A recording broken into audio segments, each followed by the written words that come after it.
Buenos días, soy Leonardo Guidi, analista financiero de Conectar Bursátil. Hoy es viernes 15 de marzo del 2024 y me van a escuchar tal vez con una voz un poco más nasal que de costumbre porque estoy un poco congestionado, pero bueno, no lo suficiente como para impedirme hacer el informe semanal de los mercados, que comenzamos como siempre con Estados Unidos, que tuvo una semana bastante lateral, podríamos decir. Sigue dando vuelta el índice en esta línea de tendencia, sin mucha más definición al respecto. No sé, capaz que tengamos que esperar a que empiece a anticiparse la próxima temporada de balances para, bueno, en base a cómo el mercado va anticipando, va descontando en los precios que van a venir los balances, veremos definitivamente a ver si el índice se acelera al alza o tal vez hace algún tipo de toma de ganancia o peor aún, una corrección. Pero bueno, veremos más adelante. Todavía estamos a un mes así para que arranque la temporada de balances, así que por lo pronto esta semana el único dato importante, la única información importante que podríamos llegar a dar es que salió el dato de inflación, el CPI, y miren cómo son las cosas. O sea, vino peor de lo esperado. ¿Cuánto peor de lo esperado? 0,1% peor de lo esperado, y suscitó todo tipo de comentarios, o sea, todo tipo de reacciones en la prensa estadounidense, Wall Street Journal, bueno, en redes sociales también, todo, Market Watch, o sea, bueno, Bloomberg, CNBC, etcétera, etcétera. Pero como vemos, no logró cambiar para nada las expectativas que están descontadas en los precios de las acciones, porque si hubieran cambiado algún tipo de expectativas, hubiéramos visto movimientos un poco más volátiles en los precios de las acciones, y vemos que la volatilidad de, por lo menos del Standard & Poor's, se ha mantenido bastante pareja, bastante constante, por lo menos desde febrero. Desde inicio de febrero tenemos una volatilidad bastante pequeña en los movimientos del Standard & Poor's. Así que fíjense lo susceptibles que están muchos inversores, sobre todo obviamente inversores que no están acostumbrados a contextos de altas tasas de interés, los cuales, por cierto, eran re normales antes de las crisis del 2008, que, o sea, fíjense cómo es que este último dato de inflación ha suscitado comentarios que, bueno, o sea, a pesar de lo que uno siempre lee, igual te siguen sorprendiendo. Sobre todo ya leo en medios importantes, tipo Wall Street Journal, o sea, diarios muy leídos, o sea, comentarios como de analistas un poco por ahí preocupados, afirmando que este dato de inflación, que aclaremos, 0,1%, más alto de lo esperado, o sea, la nada misma, pero bueno, no importa, o sea, todo vale para poder generar algún titular, algo que llame la atención. Recuerden que los medios de información financiera no tienen por objetivo educarte, sino captar tu atención para tratar de vender publicidad, por ejemplo, o alguna suscripción, por ejemplo.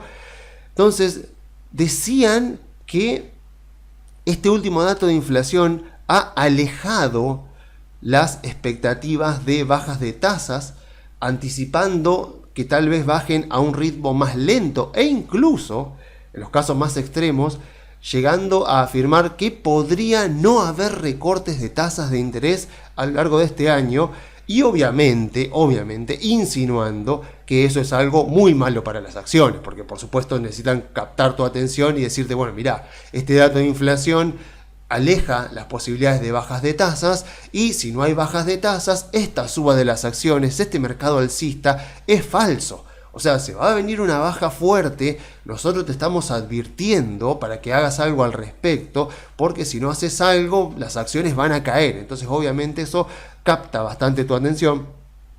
Y, sin embargo, las acciones no se han inmutado, y está bien que no se inmuten y que sigan cotizando a máximos históricos. O sea, pero aún así esto genera información bastante interesante, porque lo que destaca es que al comportarse de esta manera, las acciones continúan demostrando que no necesitan recortes de tasa de interés para subir, y más importante aún, el hecho de que la mayoría de la gente, de que la narrativa, por lo menos en los medios de noticias de Wall Street, siga siendo de que hacen falta hacen falta baja de tasa de interés para que las acciones sigan subiendo. O sea, que la mayoría de la gente todavía no crea que las acciones pueden seguir subiendo a pesar de que las tasas se mantengan altas, nos muestra justamente el escepticismo que todavía hay con respecto a este mercado alcista,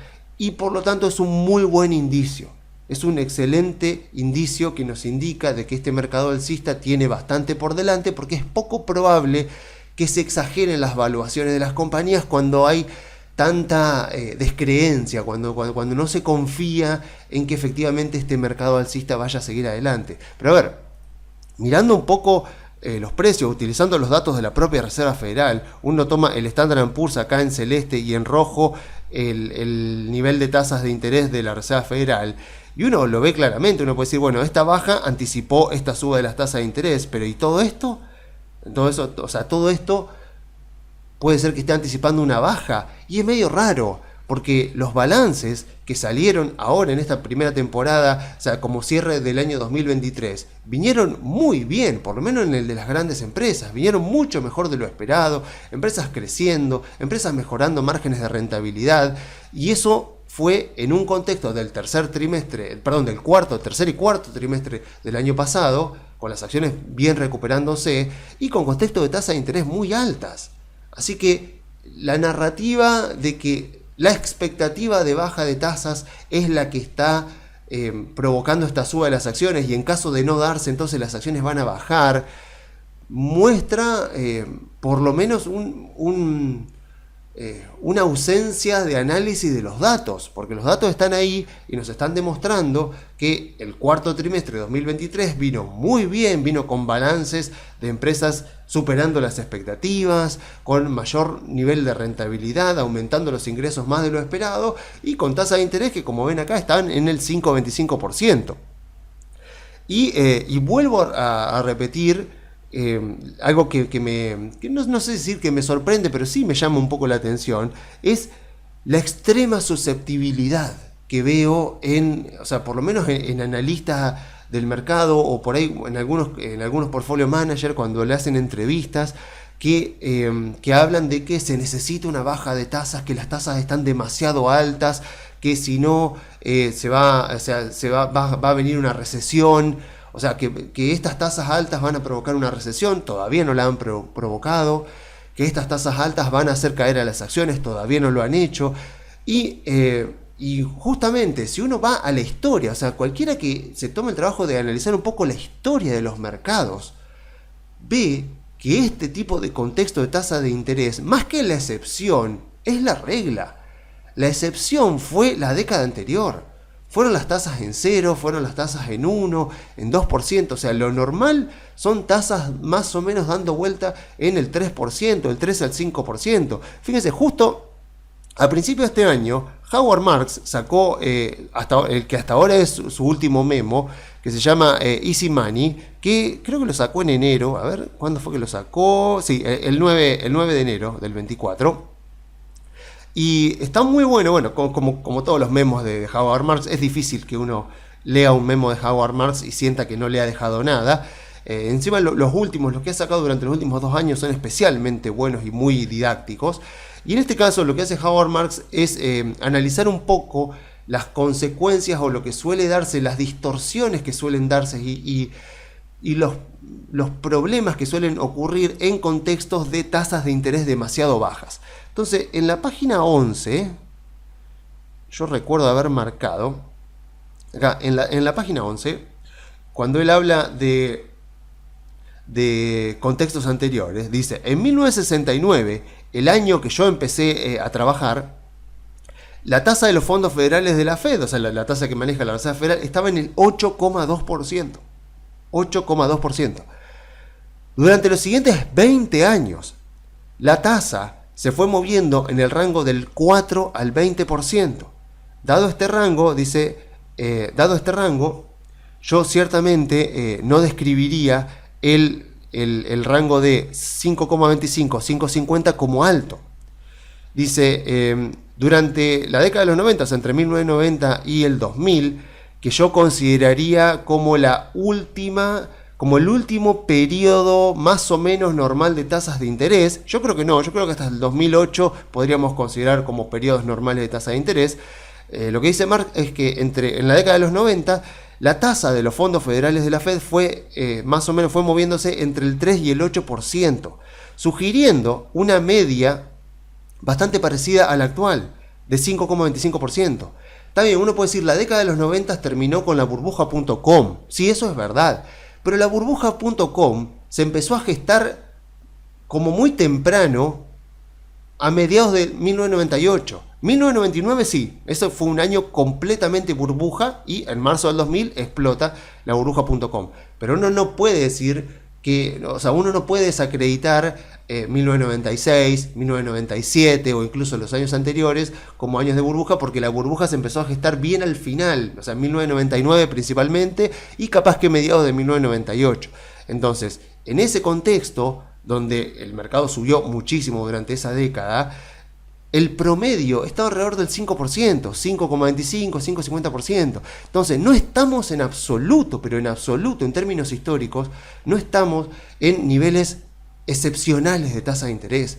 Estamos en niveles normales. Obviamente que a mí me gustaría que bajen las tasas de interés y que vayan más cerca de la zona del 3%. De hecho, Howard Marks, si uno mira las conclusiones que da acá cerca del final en estos últimos puntos, lo que él dice es que no nos hagamos a la idea, no seamos ilusos pensando que la Reserva Federal va a bajar las tasas de interés y la va a llevar de vuelta al 1%. O sea, en el mejor de los casos, hagámonos una idea de que la Reserva Federal va a frenar en el 3%, cosa de que haya una tasa positiva en términos de inflación del 1%. Si la inflación más o menos está en el 2,5%, que la Reserva Federal mantenga la tasa de interés en el 3,5% sería lo normal. Entonces, pero aún así, incluso si capaz que no vemos tasas de la Reserva Federal del 3% durante este año, no es necesario, porque lo hemos visto, o sea, en la década de los 90 o en la década de los 2000 hasta la crisis del 2008, o sea, si uno mira las tasas de interés durante la década de los 2000, más o menos en el 2003 arrancan a subir las tasas de interés de vuelta y van subiendo más o menos desde el 3 al 5 y pico por ciento. Y las empresas que más subieron en esa década no fueron las tecnológicas, fueron empresas de utilities, fueron empresas industriales, por supuesto, fueron los bancos. Desgraciadamente los bancos después se reveló que en realidad subían porque se estaba gestando una burbuja, pero otros sectores subieron de manera saludable en un contexto de tasas de interés que entre 2004, 2005, 2006, 2007 iban subiendo.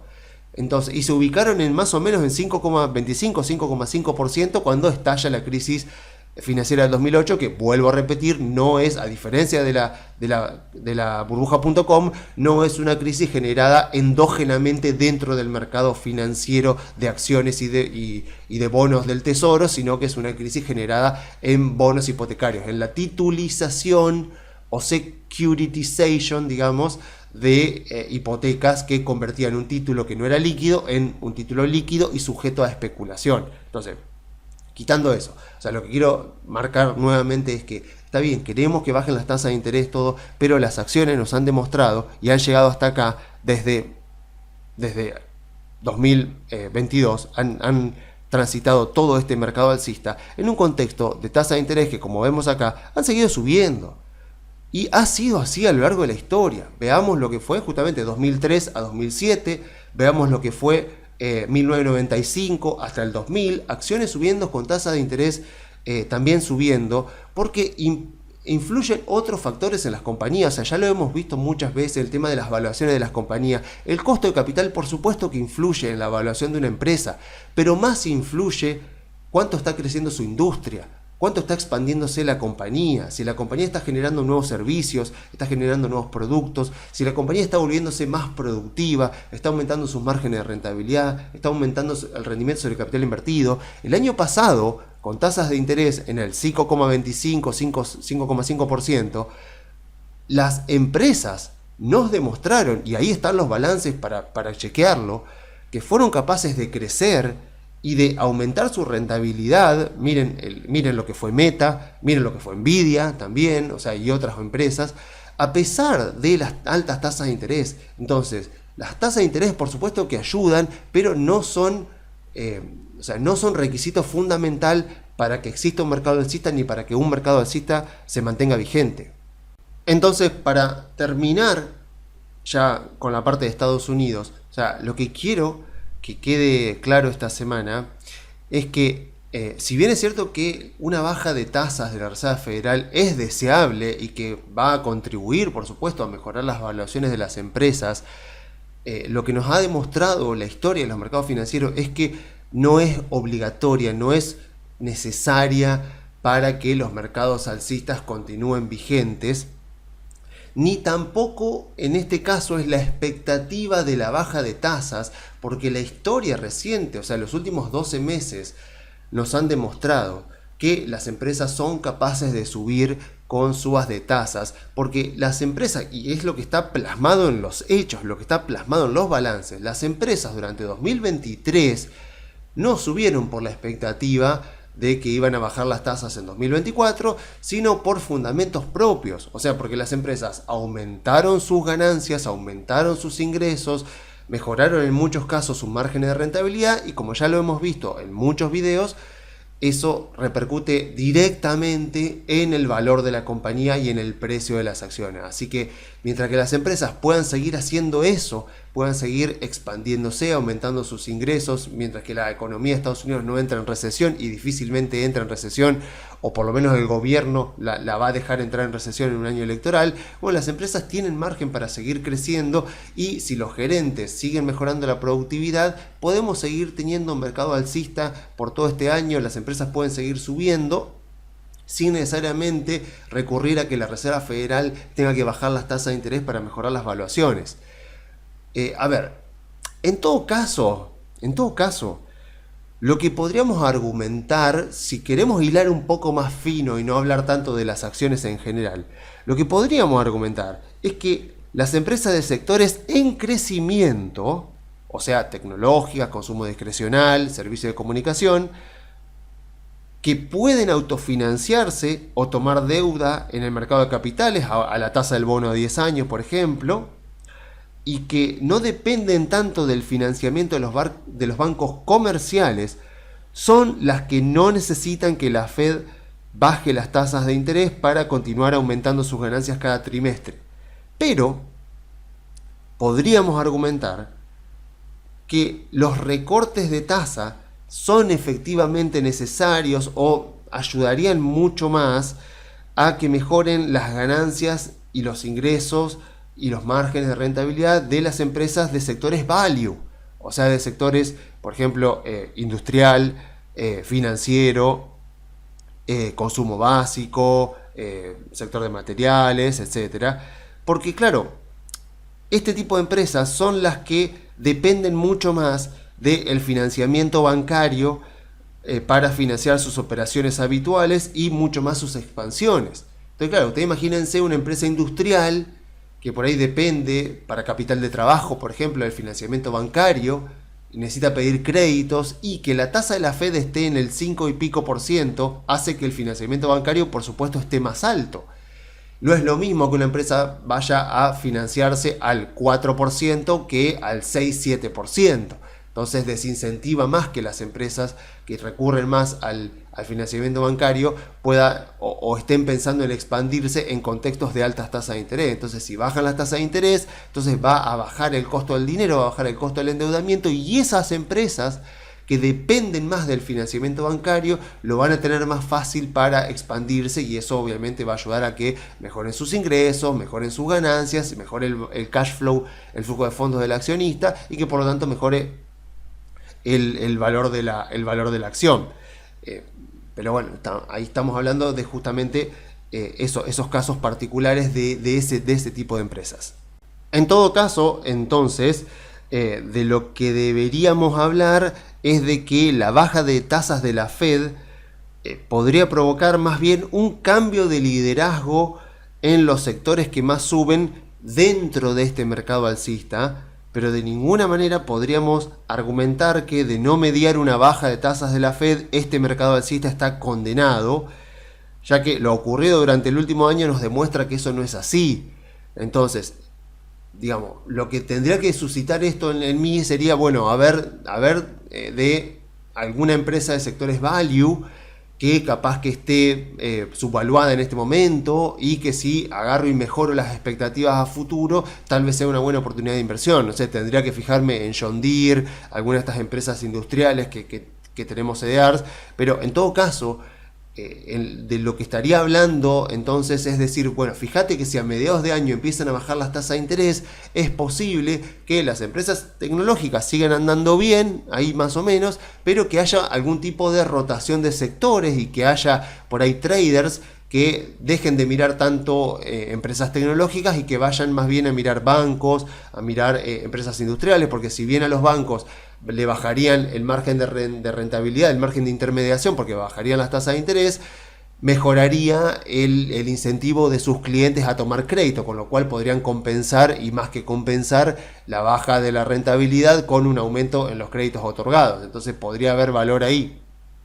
Pero en todo caso, miraría a ver si hay algún tipo de rotación de sectores y tal vez buscar alguna empresa de materiales, por ejemplo, o alguna empresa química o alguna empresa de consumo básico, por ejemplo, y buscaría por ese lado, pero no estaría pensando de ninguna manera de que de no mediar una baja de tasa de la Fed va a terminar este mercado alcista, porque la historia me demuestra que no es así. Entonces, bueno, a ver, para terminar, no veo nada para cambiar la estrategia, o sea, deberían seguir liderando las empresas tecnológicas en este momento. A una que le han pegado bastante esta semana fue justamente a mi querida Tesla. Bueno, a Adobe también, pero Adobe porque sacó un mal balance y ya hemos visto el balance de Adobe el año pasado y la verdad que no me gustaba mucho. Pero lo de Tesla es muy interesante porque este es el momento donde se turnan para pegarle. Cada día o cada semana sale un banco de inversión nuevo en Estados Unidos a pegarle a Tesla, a bajarle la calificación. Y bueno, como yo les comentaba, cuando yo veo sangre en una empresa, ahí es donde más tengo que buscar, porque ahí es donde más probable que se encuentre alguna subvaluación. O sea, Tesla en 2024 es lo que era Meta en 2022, donde todo el mundo le pegaba y llegó a costar menos de $100 y hoy vale cerca de $500. Y bueno, ustedes vieron que yo hice una evaluación de Tesla hace un par de semanas. Obviamente yo ya era accionista de Tesla. Con motivo de esa evaluación compré un poco más por la sencilla razón de que si no actúo en base a mis evaluaciones, ¿para qué las hago? O sea, justamente el hecho de hacer una evaluación de una compañía es para actuar. Porque no es solamente para decir, mira, está cara, mira, está barata. O sea, en todo caso, si está cara y uno tiene cuenta en Estados Unidos, puede comprar un put, por ejemplo, porque el short a mí es algo que me da un poco de miedo, pero puede comprar puts, por ejemplo, que de hecho Damodaran, incluso si ustedes ven los videos de Damodaran, viejos videos, cuando él valuó Beyond Meat, esta empresa de carne vegetariana, o sea, de que hacía hamburguesas vegetarianas, cuando él la evalúa, le daba que la compañía estaba carísima cuando sale a cotizar a bolsa. Entonces Damodaran dijo, no me quiero arriesgar a shortear este tipo de compañías porque son compañías muy alentadas por sus propios accionistas o por sus propios clientes. Entonces, como se suele repetir en el mercado puede permanecer irracional mucho más tiempo del que vos podés permanecer solvente. Por lo tanto, lo que hizo Damodaran en aquel momento, terminaba su video del análisis de la evaluación de esta compañía diciendo voy a comprar puts. Y después le fue bastante bien porque si se fijan hoy la compañía se destruyó en el mercado con justa causa. En este momento tiene hasta patrimonio neto negativo. Así que justamente las evaluaciones son para actuar. Uno hace una evaluación para actuar siempre luego de haber terminado la evaluación. El único escenario en el cual uno no hace nada es cuando más o menos la evaluación le da acorde al precio actual del mercado. Entonces uno dice no hago nada porque no tengo como ningún tipo de información como para actuar y sacarle una ventaja al mercado. O sea, pero en este caso, en el caso de Tesla, para mí sigue siendo una empresa muy subvaluada. Pero bueno, o sea, uno entiende, en mi caso por ejemplo, y en el caso de los clientes, que estamos yendo contra corriente. O sea, si siempre invertimos a favor de la tendencia, difícilmente vamos a obtener rendimientos mayores al índice, a menos, por ejemplo, que nos compremos un índice apalancado, que en ese caso igual estaremos asumiendo más riesgo, más volatilidad, y por eso vamos a obtener un mayor rendimiento si compramos, por ejemplo, el Nasdaq en un año donde el Nasdaq sube, por ejemplo, ¿no?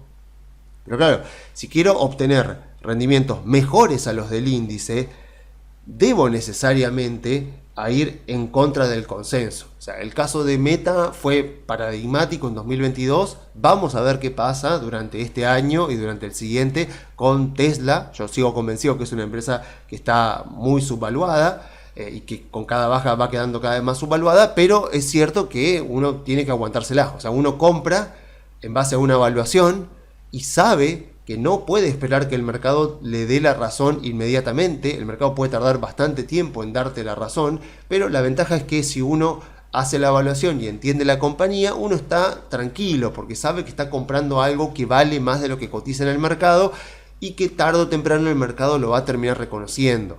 Pero uno tiene que tener paciencia. Justamente como dice Charlie Munger, la mayor fuente de creación de tu fortuna al invertir va a consistir no tanto en tu análisis, sino más bien en tu paciencia. Una vez que ya invertiste, una vez que ya tomaste una decisión, de ser lo suficientemente paciente como para esperar que el mercado reconozca el valor que vos ya previamente reconociste en una compañía. Pero bueno, si usted... querido espectador, o sea, no se anima a ir en contra del mercado o no tiene ganas tampoco de hacer análisis de empresas ni evaluaciones, cómprese el índice. Ya está, no hay ningún problema. Cómprese el SPY, cómprese el QQQ y ya está. Uno con eso consigue un portafolio diversificado, o sea, ni siquiera tiene que andar rebalanceando el portafolio cada 3 meses. El mercado lo hace por uno, o sea, va rebalanceándose el índice cada 3 meses. Y captura el rendimiento promedio del mercado, que no es nada despreciable. Uno mira el rendimiento de los últimos 100 años, o casi 100 años, del Standard & Poor's, y ha sido 11%, cuando uno cuenta también los dividendos. El Nasdaq durante la última década anduvo muy bien, pero después de la burbuja.com tardó más de 10 años en recuperarse, pero bueno, son los riesgos que uno asume. Por eso yo recomiendo el SPY, o sea, que uno se compre el Standard & Poor's para que esté un poco más diversificado, y con eso uno tiene y le gana a la gran mayoría de los fondos de inversión activos que no son capaces cada año de ganarle al índice. Así que ahí hay una muy buena alternativa. Entonces, si uno quiere ganarle al índice, tiene que entender de que va a tener que tener un portafolio mucho menos diversificado que el índice, y que cada empresa que uno tiene en el portafolio va a tener que tener una razón de ser, y que para eso hace falta un análisis, hace falta una evaluación, y de ser posible, como también siempre lo aclara Howard Marks, tiene que uno haber comprado en un contexto donde se ha asegurado de que la empresa vale mucho más, o al menos vale más de lo que uno está comprando, o sea, de lo que uno está pagando en este momento. Porque una muy buena compañía puede ser una muy mala inversión si uno la compra muy cara. Y una compañía mediocre, no estoy hablando del caso de Tesla, estoy hablando en caso general, una compañía mediocre en el sentido de promedio, de ni muy ni tan, puede llegar a ser una gran inversión si uno la compra a muy buenas valuaciones. Y eso podríamos decir que es lo que nos suele pasar con empresas argentinas. Porque la verdad que, bueno, si salvo Mercado Libre, salvo Globan, no podríamos estar hablando de empresas argentinas que sean una maravilla. O sea, cuando uno compra empresas argentinas, sobre todo las que cotizan acá en el índice Merval, bueno, uno está comprando empresas que las reconoce, pero no podemos decir que son empresas que han generado valor para los accionistas, porque no ha sido así. O sea, han tenido muy buenos momentos y también muy malos momentos, en gran parte por culpa de la política argentina, y aún así, pocas veces uno puede conseguir tantos rendimientos en tan poco tiempo como brindan las acciones argentinas y los bonos argentinos. Por supuesto, no es gratis, uno tiene que aguantarse extrema volatilidad, extrema incertidumbre, pero si uno ya tiene experiencia y ha visto lo que suele pasar en el mercado argentino, como que ya eso te va quedando grabado y ya lo empezás a poder manejar un poco. Esta semana, por ejemplo, vemos que el índice Merval sigue estando lateral, Pero esta semana anduvieron muy bien los bancos, sobre todo mi querida Superbill, que superó finalmente los $5.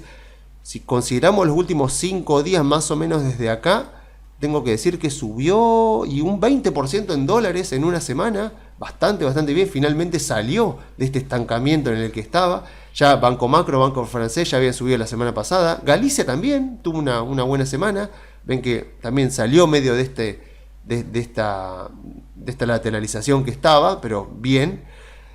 Y Autopista del Sol también me llamó la atención, o sea, Autopista del Sol también tuvo una linda semana, también saliendo más o menos de una lateralización. Si yo me fijo más o menos los últimos 5 días que estaríamos por acá, estamos viendo de un 30% en dólares, 29% en dólares de Autopista del Sol en la última semana. Distribuidora de las Cuyanas también hoy tuvo un día 11% en dólares subiendo. Ven que sigue estando ahí en lateralización. Pero bueno, o sea, tengamos en cuenta de que las acciones energéticas y de utilities, o sea, de utilities, cuando digo utilities me refiero a servicios regulados, tipo Autopista del Sol, tipo Edenor, o sea, tipo Transener, o sea, todo este tipo de empresas han sido muy castigadas durante este año. Los bancos han sido lo mejor de este 2024, paradójicamente, tal vez porque fueron de los que menos han subido en el 2023. Pero cuando uno mira, dice, bueno, a ver, durante este mes, estas semanas, ya debería publicarse todo el nuevo régimen de tarifas con los ajustes tarifarios, teniendo en cuenta de que este gobierno, por lo menos Milei, es un fanático absoluto de los precios y él considera que está muy mal distorsionar los precios, tenemos que suponer que él va a hacer todo lo posible para que más temprano que tarde los precios de las tarifas converjan a valores razonables. Y por ahora las empresas no lo están descontando. Yo me fijo Pampa, por ejemplo. Pampa es una de las más castigadas de este año. La verdad que cuando yo miro, la verdad que Pampa puede estar dándonos una oportunidad interesante. No la he mencionado mucho porque cuando vemos el otro gráfico que suelo mostrar en estos informes, cuando vemos la comparación entre las acciones argentinas desde 2018 hasta la fecha, vemos que Pampa e YPF han sido, con justa razón obviamente, son las más grandes, son de las que más han subido. Pero, a ver, Pampa es un holding energético que está presente en toda la cadena, o sea, está presente en la generación de energía, en el transporte de energía, en la distribución de energía.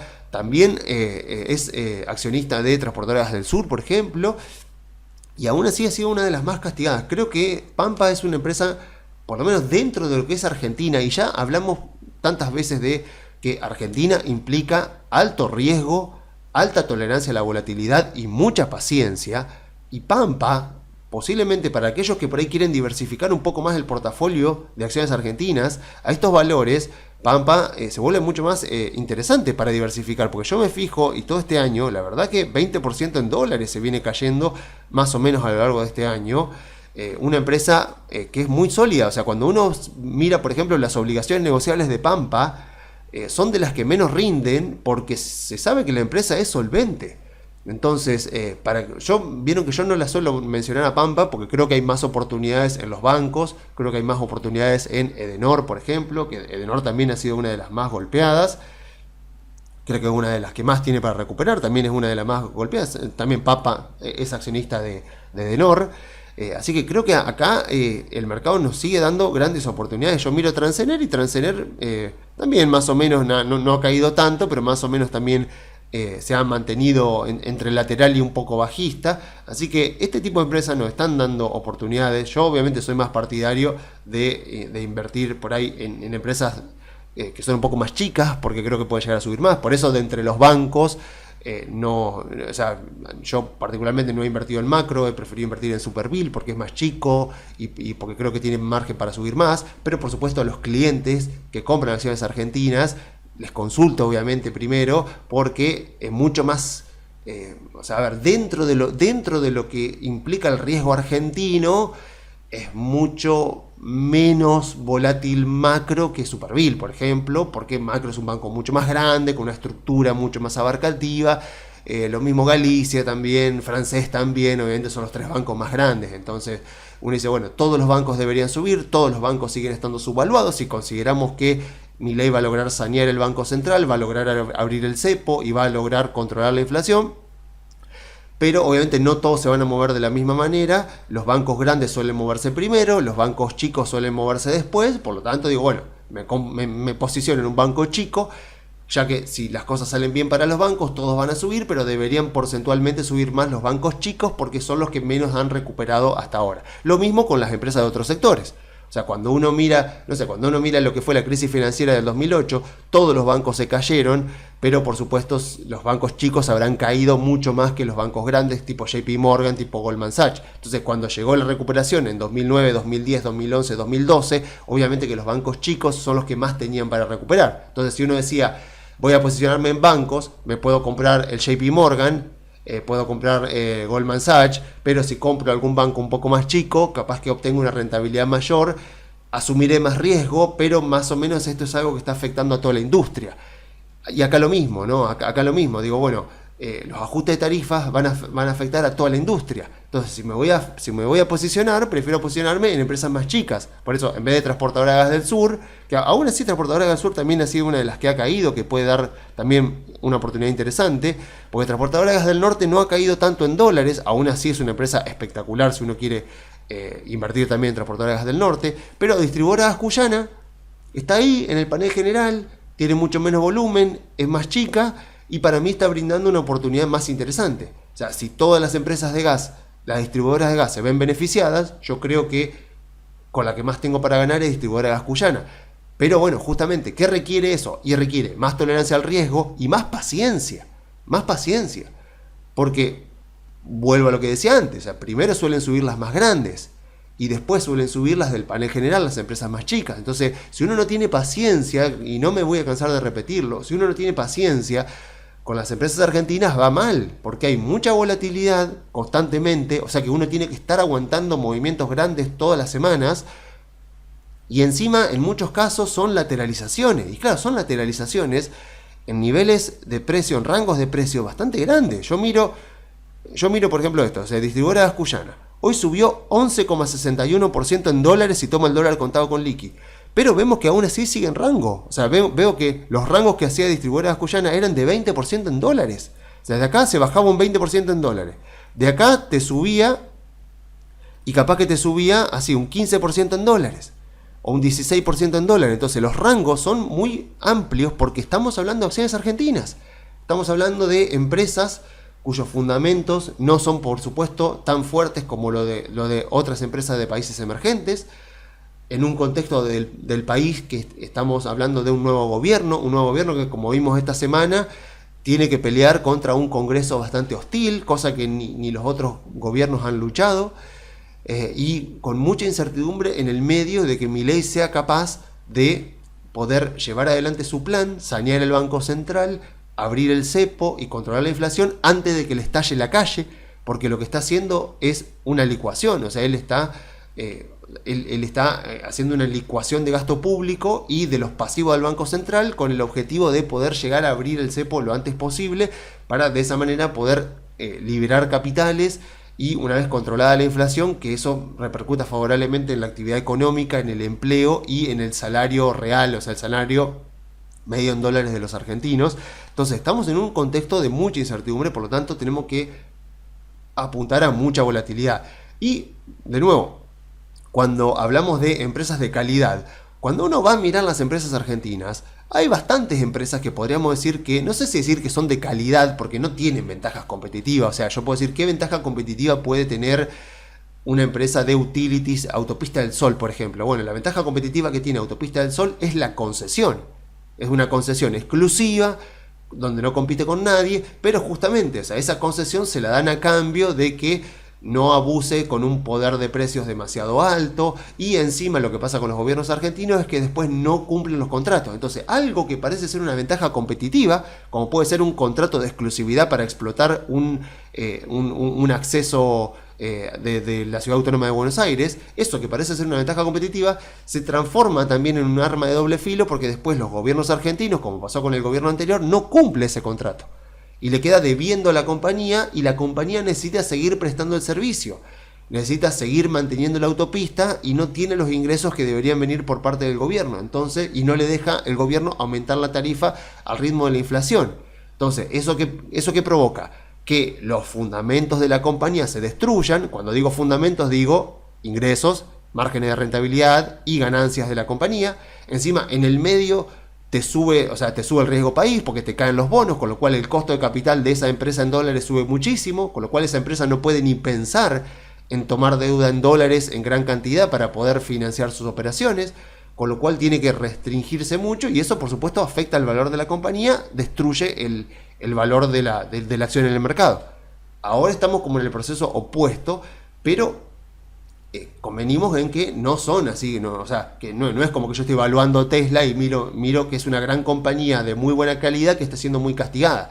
En el caso de las empresas argentinas veo que son empresas de sectores muy, muy típicos de economías emergentes, o sea, bancos, empresas prestadoras de servicios, o sea, muy pocas empresas comerciales, no existen empresas tecnológicas, no existen empresas ligadas a la salud.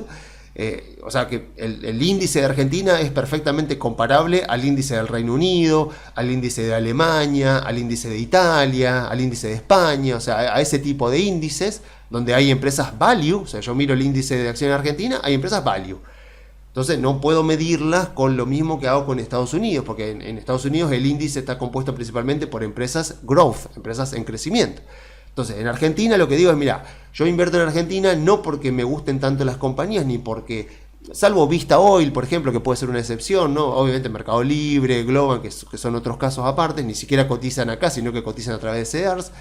Pero cuando miro el panel Merval, digo, bueno, ventajas competitivas en empresas argentinas es muy difícil, porque la política en Argentina lo domina todo. Entonces, por más ventaja competitiva que pueda tener una empresa argentina, por ejemplo, Autopista del Sol, o Edenor, por ejemplo. Edenor, ¿cuál es la ventaja competitiva de Edenor? Bueno, una concesión exclusiva para distribuir energía eléctrica en una zona de Buenos Aires. O sea, esa sería como la ventaja competitiva, que los tipos no tienen competencia en ciertas zonas de Buenos Aires. Bueno, pero al mismo tiempo, como ocurre con Autopista del Sol, eso puede ser una ventaja competitiva, pero está muy acotada. En este caso son de las, no digamos de las peores, pero son como de las ventajas competitivas más agridulces que hay, porque la verdad es que tampoco te dice demasiado, porque sí, tengo la concesión exclusiva, pero tampoco es que puedo yo imponer el precio. O sea, me lo controla el gobierno. Y en el caso de Argentina encima pasa eso, cuando vienen los tiempos de vacas flacas en Argentina, que desgraciadamente suelen ser bastante seguidos, los gobiernos se aprovechan de eso y no permiten que las compañías aumenten las tarifas al ritmo de la inflación. Entonces, eso que se transforma en una ventaja competitiva se transforma en un gran problema para la compañía, porque la compañía no puede salirse, es su principal fuente de ingresos, y no puede renovar el stock de capital. O sea, después la compañía no tiene ganancias que le permitan reinvertir en capital invertido. Y por eso después se corta la luz en verano. O por eso después las autopistas pueden estar en mal estado. Porque la empresa no logra, con la concesión que tiene, que supuestamente es su ventaja competitiva, no logra acumular el dinero suficiente como para invertir el CAPEX, el capital de mantenimiento, para ir manteniendo lo que se va amortizando. Entonces, cuando hablamos de acciones argentinas, uno invierte, en mi caso yo invierto en acciones argentinas, no porque quiera quedármelas para toda la vida, no porque crea que son empresas como tipo Visa, Visa, que hemos visto la evaluación de Visa hace un mes, o sea, no hace mucho, y yo mostraba que Visa, a pesar de todo, a pesar de estar en récord histórico, sigue estando subvaluada, y que es una empresa que uno puede tenerla por décadas porque tiene una ventaja competitiva fuertísima. Bueno, no es este el caso de las empresas argentinas, como para decir me la voy a quedar para siempre. Me la voy a quedar mientras que haya valor latente, mientras que la política influya positivamente en la economía argentina y eso ayude a bajar el costo de capital, o sea, bajando el riesgo país, bajando las tasas de interés también para la Argentina y obviamente ayudando a mejorar la rentabilidad de las compañías, la productividad de las compañías y los ingresos de la compañía. Si la política con el plan de Milei logra eso, hay mucho valor latente para capturar en empresas argentinas. No pensando en quedárnoslas para siempre, porque siempre sabemos que desgraciadamente la política influye mucho en el valor de las empresas y en Argentina faltarían muchos años para que podamos decir que hay un sector privado que puede resistir ante el sector público. Así que por lo pronto las empresas argentinas están para que aprovechemos esta coyuntura y los bonos también.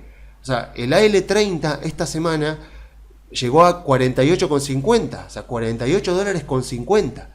Y aún así sigue estando interesante como inversión. O sea, volvamos a repetir lo que decía la semana pasada. El 10 de julio este bono AL30 va a pagar $4.37. Si ustedes hacen 4,37 dividido 48,50, le va a dar más o menos 9%. 9% en dólares directo, de ganancia directa, si yo compro el AL30 hoy y lo mantengo hasta el 10 de julio. Después vemos, o sea, yo dije que para mí hasta los $65 el AL30 tiene recorrido. Después podría tener más sentido comprar o el AE38 o tal vez una obligación negociable directamente para aprovechar los cupones. Pero ahí hay una inversión que no es tan riesgosa como las acciones, es mucho más clara, o sea, es mucho más claro ver en esa inversión qué es lo que tengo que mirar y de qué manera voy a ganar dinero. O sea, porque lo que importa es que ese bono se pague. Y para que ese bono se pague, el Banco Central tiene que tener reservas. Ahora el Banco Central tiene reservas negativas por 5.000 millones. Pero cuando arrancó Milei tenía menos 11.000 millones. Y si sigue así, va a lograr sanear el Banco Central capaz que en un mes. Y por lo tanto va a poder acumular reservas positivas, con lo cual ese bono se vuelve cada vez más pagable. Si ese bono se vuelve cada vez más pagable, este precio de hoy sigue siendo precio de ganga. Y no tengo que andar por ahí mirando sectores, balances, como podría ser en acciones. Tengo que mirar principalmente las finanzas del gobierno y las intenciones del gobierno, porque Caputo se ha cansado de decir que los bonos son pagables, que los bonos se van a pagar, pero bueno, uno dice, bueno, sí, todo bien lo que vos decís, pero yo lo que tengo que mirar es tu capacidad de pago, tu voluntad de pago. En este caso, la voluntad de pago no está en discusión, lo que se discute es la capacidad de pago, y el gobierno ha demostrado durante estos meses que está haciendo todo lo posible para sanear el Banco Central y todavía no arrancó la cosecha. Así que uno dice, bueno, con todo lo que ha llovido ahora, vamos a ver qué pasa ahora con el tema de la cosecha. Pero bueno, uno esperaría una buena cosecha y que el gobierno pueda acumular los dólares para seguir saneando el Banco Central y para seguir cubriendo compromisos que tiene de deuda. Así que yo sigo viendo valor latente en empresas argentinas, no porque crea que son compañías geniales, que las hay. A ver, uno mira Transportadoras del Norte y ve que son empresas que no tienen deuda, que tiene margen para expandirse. Distribuidoras Cuyana es una empresa que también que no tiene deuda. Central Puerto también, aunque como está Pampa ahora, creo que preferiría comprar Pampa. O sea, hay empresas argentinas que son interesantes. Los bancos, por supuesto, me siguen pareciendo que están subvaluados los bancos. Después ya cada uno elija, ustedes ya saben cuáles son mis preferencias, pero que cada uno elija lo que se sienta más cómodo, pero siempre teniendo en cuenta que acciones argentinas implica alto riesgo, alta volatilidad y alta paciencia. Alta paciencia que hay que tener porque uno no sabe en qué momento el mercado va a empezar a reaccionar. Seguramente va a tardar como mínimo hasta que Milei abra el cepo. Una vez que Milei abra el cepo, ahí deberíamos empezar a ver más entusiasmo del exterior por acciones y por bonos argentinos. Así que veremos, o sea, los más optimistas dicen mediados de año para la apertura del cepo, otros dicen tercer trimestre o cuarto trimestre, veremos, o sea, Milei lo quiere levantar lo antes posible. Pero bueno, en todo caso, mientras no se abra el cepo, no hay libre movilidad de capitales, así que no deberíamos ver grandes movimientos en acciones argentinas.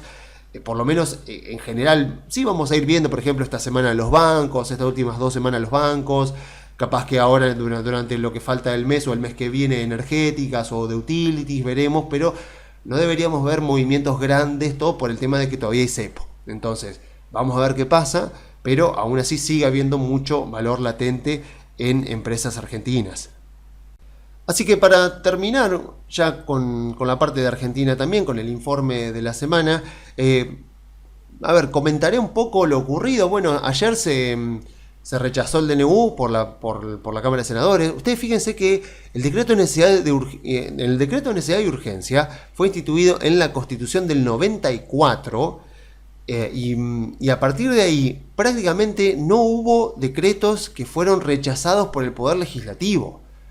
O sea, creo que un par de decretos de Macri nada más, pero o sea, desde 1994 en adelante no hubo decretos rechazados. Ahora vemos que el Senado rechaza el de Milei. Obviamente que el decreto sigue estando vigente hasta que no lo rechacen las dos cámaras. Y yo debería decir que veo difícil que el mercado... veo difícil que la Cámara de Diputados vaya a terminar rechazando también el DNU, porque Milei tiene mucho más apoyo en la Cámara de Diputados, e incluso si llegaran a rechazarle el DNU, al día siguiente lo divide en varias partes o le cambia algo y lo vuelve a mandar, o sea, y lo vuelve a promulgar y arranca de vuelta. Entonces, el mercado claramente nos ha mostrado eso. O sea, hoy, el día después de que el Senado rechaza el DNU, las acciones argentinas subieron, los bonos argentinos subieron. O sea, claramente el mercado entiende que el hecho de que el Senado rechace el DNU no implica que se caiga. Aparte ya los efectos positivos del DNU ya se están viendo, o sea que no se pueden negar. O sea, claramente es una cuestión política, no es una cuestión... O sea, es una cuestión de poder, digamos, no es una cuestión de qué es lo mejor para la sociedad. Y el mercado también parece entender de que Milei tiene mucho más apoyo en la Cámara de Diputados, con lo cual es difícil que le vayan a votar en contra el DNU en la Cámara de Diputados.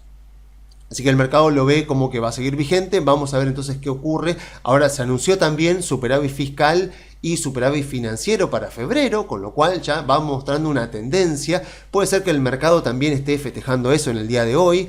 Así que mientras esto siga así, las acciones y los bonos argentinos nos siguen dando grandes oportunidades, no exentas de riesgo en absoluto. Estamos hablando, de nuevo, de mucha paciencia y de tolerancia al riesgo, de nervios de acero, digamos, tolerancia al riesgo. La recompensa, ustedes la ven, o sea que a la larga uno mira lo que han rendido las acciones argentinas, incluso las acciones bancarias que estaban más rezagadas, ven que llega, o sea, tarda en llegar, pero llega en las acciones argentinas. Incluso en la Autopista del Sol también, que estaba bastante quedada. Bueno, esta semana tuvo una excelentísima semana y debería seguir, porque como mínimo, debería subir 100% en dólares.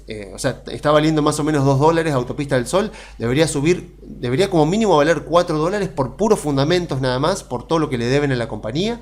O sea que Autopista del Sol, a pesar de la semana que tuvo, sigue estando subvaluada. Y lo mismo pasa con la gran mayoría de las empresas argentinas de varios sectores. No importa si son del general, del panel Merval, sigue habiendo subvaluación. Así que, por más que haya pasado lo que haya pasado durante esta semana, nada cambia mi estrategia de inversión. Así que aquellos que están dispuestos a tolerar el riesgo de Argentina y que tienen la paciencia para decir, si tengo que esperar 6 meses, un año y medio, lo voy a esperar para capturar todo ese rendimiento que puede ser más del 100% en dólares, bueno, todavía para esas personas la Argentina, los bonos argentinos, las acciones argentinas siguen dando oportunidades. Así que bueno, yo me despido. Si quieren comunicarse con nosotros, pueden enviar un mail a info@conectarbursátil.com.ar. Chao.